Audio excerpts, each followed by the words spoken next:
Right. So this is going to be a quick one. Well, we'll see. We'll see where this goes. So this was interesting. Right. I was in Rio and we're in this crazy place called Lapa. And in Lapa, you see all the creepy crawlies. Like, oh my God, now all the stories coming into my mind. Like, right, we won't get into it. We'll only get into the useful part. I was going to say useless because I was thinking about the stories. Freud. Now, right, so basically, I was feeling anxious. I was in a nightclub, feeling anxious that I couldn't talk to anyone. And I assumed Lapa is a place where you have to keep your phone in your pocket, like you have to hold your hand in your pocket, like hold your hand on your phone in your pocket, keep your keys, keep your like wallet secure and safe. I mean, that is the general gist. That's what you're supposed to do. And, like, this is Brazil, come on. And so I was already anxious with my safety, with the safety of my items, not really with my safety as much as my items, which is kind of strange.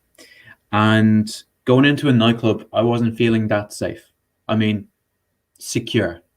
It's all new to me. Don't know the place. I've been always got like I always got this like covering my face. That's interesting. I have to get into the habit of talking because I haven't talked for this whole morning. So basically, I wasn't feeling too good. Went into this place that I was supposed to enjoy, but I wasn't. Um, Socializing, supposed to be talking, whatever, because that's like the social pressure. You know, if you're around your friends, you should be talking to other people too, socialize, whatever. Now, and from what everyone was telling me, Lapa is a crazy place that like you should be very careful. Anyway, we ended up there. Funny story. So in that nightclub, I couldn't talk to anyone. There are so many people, and I couldn't talk to anyone. I was now realizing that not having Portuguese in Brazil is not a big issue. Sure, you can learn Portuguese, but like at that stage, I realized, you know, enough people speak English. This is not a big issue. Now, did that help me? No. So in that very moment, I'm trying to sneeze. I was walking around and just huddling with my group of lads, going through the one side of the nightclub to the second side. One of the guys finally broke off. Andrew, he was with one of the women. I was like, yes, finally, that's good. Right, he's at it now. I'm with James and Sam, and James buys so many drinks. He's a mad lad. He's crazy, and very. How would you say? I'm thinking the Latvian word. Giving. That's one way of saying it. Yeah. Anyway, so we're walking around, and Sam notices that I'm in my head. I cannot speak to anyone. And the craziest thing he does is like, I think I told him that like I'm a bit anxious to talk to the hot girls. I think we already danced in the middle, but like I saw a girl that would really that kind of suits my desires. You know, short ginger hair, cute, beautiful face, just feminine. And Sam realized that's my type of girl, but like I couldn't approach her, couldn't do it. So after a while, he took me to the side and he's like, "What's going on?" and stuff like that. Now my memory gets a bit hazy, but in this moment, he was like, "Okay, I know what would like solve this. Takes some takes a nutritionally unsavvy girl from his right, just like grabs her hand, pulls her in, and like talks to her a bit, and makes me talk to her. And she doesn't speak English. Like she speaks like barely any English, so she kind of understands. And I'm there talking to her, and I'm like, oh, like I would never talk to this person ever in my life, right? Nothing like my type. Um, just opposite. And I'm talking to her, and I realize, wow, oh, that was not so bad. Then after like it was only 15 seconds, like we like 15, 20 seconds of like random awkward chatter. I was like, oh, I feel much better. And after that moment, I was able to talk to other people, also with a bit of assistance. But without that moment, without me talking to this person, I wouldn't be able to talk to anyone. Like that, just talking to someone that wasn't even that visually attractive, maybe that helped. That wasn't even that visually attractive. My personal taste is Caucasian, um, slim, short, feminine. She was black, large, and bit bulky. It was more masculine than my liking. Um, so talking alone to someone got me out of my head. Now, I remember an extreme version of this at someone's wedding. I was sitting at a table with my family, with my uh, brother and sister and other peers, and people started dancing. So we're supposed to go up and dance on the dance floor, and I was like, "No, that's embarrassing. I'm bad at dancing. I'm not gonna do it." And my brother was like, "Come on, please, let's do it. Come on, it's like you'll feel better if you do it." I was like, "No, no," and not because I didn't want to dance. I did want to dance, but I'd feel like I'd be embarrassed.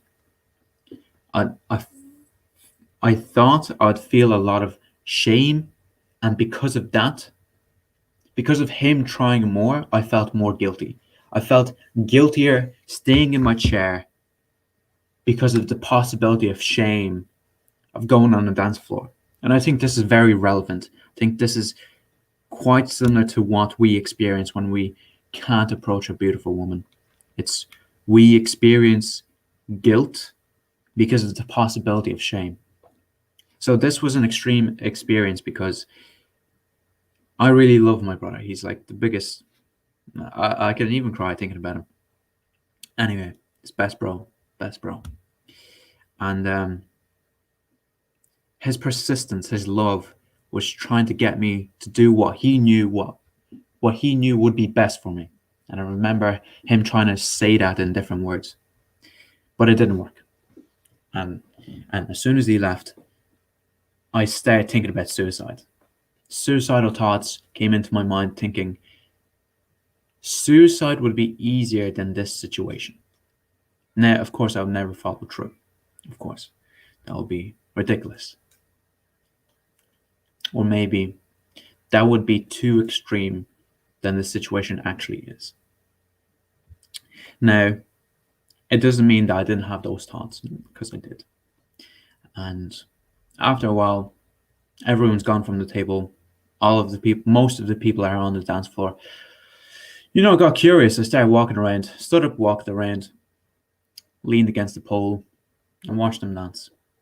And finally, after a long time, some old woman, old, came up to me, grabbed my hand, and just started doing this. So we're both like doing this, and a smile like rises on my face, and I'm dancing with her. And she just shook me out of my head. Action. She, someone that I would find not attractive, visually unappealing, shook me out of my head, and I finally felt amazing. I finally felt like I can dance. Man, I danced. I danced a lot, and we would form a group, a circle, and then I even fucking jumped into the middle, did a little dance, and jumped off. Like that got me out of my head. So that was an extreme version of it. Me not doing something because of the possibility of shame, feeling like fucking suicide would be easier, and then someone that I find unattractive, I don't know what that's a part of it, shakes me out of it, and I finally feel amazing. Here's another example, also quite dramatic, maybe. Similar. It was my 20th birthday. We were in by Imara Barmar, I think. Yara Barmar? I don't know how to pronounce that bar name. Pretty sure there's a Portuguese way of saying it. It's basically this street in Leblon, most beautiful, most prestigious place in Rio. It's where the old money is. It's the safest place in Rio. A lot of families, old money. It's good. There's one street that kind of wraps around multiple buildings with a lot of bars and stuff. And there's one bar that's kind of a hot spot. And we're kind of celebrating my birthday there. Not really, not we're not celebrating my birthday. I'm kind of celebrating my birthday while being around these guys, you know? So it's not really acknowledged that it's my birthday, but everyone knows. So we're just having a good time. And it's just the same as every other night. Go out, a couple of drinks, have a laugh, maybe talk to a few girls. That's it. And I realized, I was like, wow, I thought my 20th birthday would be like special. I thought it would be amazing. This is my ego coming in. I thought this would be amazing, but it's not. It's not even fucking special. We didn't even do anything for my birthday. It's just the same as always. That was the mental chatter in my mind. We're waiting for an Uber to some party, and we're waiting for hours. And we're like, what's going on? And then after like an hour or two, like some people were leaving, and then I was like, what the fuck? So I asked a couple of people what's going on, and then they're like, oh well, the party is actually like an hour away, or 2 hours away or some shit. And I was like, man, if it's 2 hours away and there's like a bunch of people here, but some of them are already leaving, we won't make it. Like we would have to get like 5 Ubers or something. And I was like, no. So I talked to my friend. He left. After that, he realized, oh, it's an hour away. Nah, you know, he has work. So he left. My friend, different friend. I took. No, that didn't happen then. Different friend. I talked to him. He's like, oh, that's kind of shit. And then I was like, right, I don't enjoy this. I feel sad. Feel kind of let down that my birthday was the same as always, even though it's beautiful. I'm in the most beautiful place on the planet, the most beautiful people on the planet. I was in my head that this is the same as always, even though always is amazing. I think us humans, we get really used to the situations we're in, that sometimes whenever I felt bad for feeling bad because I'm in the best place with the best people. So I'm not supposed to feel bad. I'm not allowed in a way, you know. That's weird. So I was walking home. I turned around and I was like, right, fuck it, I'm going home. Finally, these 2 ladies that we met on the beach, one of my friends, called me. They're like, oh, that's you, Chris. And then I was just saying, I'm not in a good mood, you know, I'm going home. And they're like, what's up? What's going on? And saying that's my 20th birthday and whatever, and just not having a good time. They're like, no, come on, let's go to the party. Don't be sad, don't whatever, you know. They realized I had these fucking thoughts, and they forced, with persistence and care, forced me back into like the socializing party type of situation, and I love them for it. That was amazing. They're not fucking 9s or 10s. No, they're not. They're attractive, but they weren't like amazing. But like someone pushed me out of my mind to do what I actually wanted to do. Even though I had suicidal thoughts. I was like, suicide fucking would be easier than this. That's the thoughts I had when I was leaving. God damn, I'm embarrassed.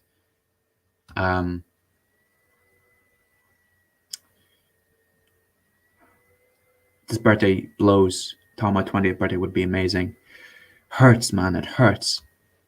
But then they shook me out of it and pulled me. I was like, no, I will go. And when I said no, I'll go, if they would have agreed, I would have went home. I knew I was going to cry when I would have went home. I knew it. It's tough. And it's weird that it's tough because not a lot happened. And maybe a lot happened emotionally. I'm not sure. Now, they brought me back and I finally felt amazing. Then I tried Coke and MD, which was interesting because it doesn't influence me the way I thought it would. It just makes my mind turn on, makes me a bit turned on too.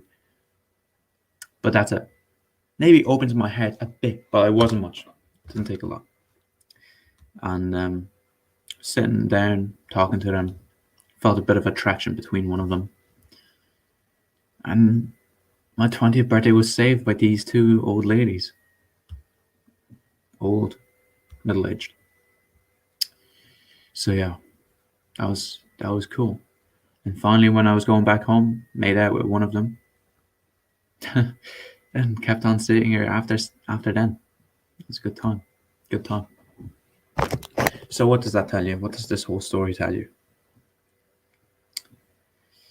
Is that when you feel shame, when you feel guilt because of the possibility of shame, of the possibility of shame, and that you're not doing what you know you should be doing, which is talking to girls and getting success, whatever success means to you, not doing it, even though you know you can, you have to talk to someone. And if someone talks to you, that's even better. You have to talk to someone. No matter how ugly, no matter how beautiful, just talk to someone. And that will be that baby step. Like I said in the last video, baby step. That will be that baby step to move you forward. That's it. That's that. Do I have another example? I mean, no, like you obviously notice. Like if you see attractive people, you're like, oh, I can't talk to them, and you make all the excuses, all of them. It's resistance, and then the excuses come, not because they're excuse. Of course, you have all of the excuses, but if you're in state or whatever, it's kind of easier. But anyway, you have to talk to someone, build that baby step for you to talk to other people. Now, sometimes you can talk to beautiful people right away. Once you build that social momentum, that can happen. Social momentum and proof to yourself that you can do this. But if you didn't, you have to talk to someone. Easy way, talk to a cashier, say hello, say goodbye, say obrigado, thank you. Yeah. See a person with a dog, cute dog, and start like this. Talk to a man. Sometimes you get into the mindset, I'm talking about myself now. Sometimes I get into the mindset that I'm only supposed to be talking to beautiful women. Talk to a man. Talk to an old man. Have a chat. I remember I had a chat with some old man on the beach, spoke English. Felt good. Social connection feels good. And then after that, you can talk to other people. So that's the gist. That's it. You realize how important it is when you feel terrible, when you feel like shit, when you have suicidal thoughts. Oh, that's rough, man. Not a good place to be in. Not a good place to be in. So talk to someone. And if it's not so, like, I don't know if talking to my friends would solve it, but talking to someone else did. Yeah. Someone else outside you, outside of your comfort zone. Yep. That's it. And I think talking to someone less attractive is easier because there's less expectation. You know you don't want to be with them, but if you talk to them, you can pour your heart out. That's awesome. That's really good. Right. Wow. That's interesting. That's really interesting. Oh, that's the end of that. Whew. Interesting. All right. Cool. See ya.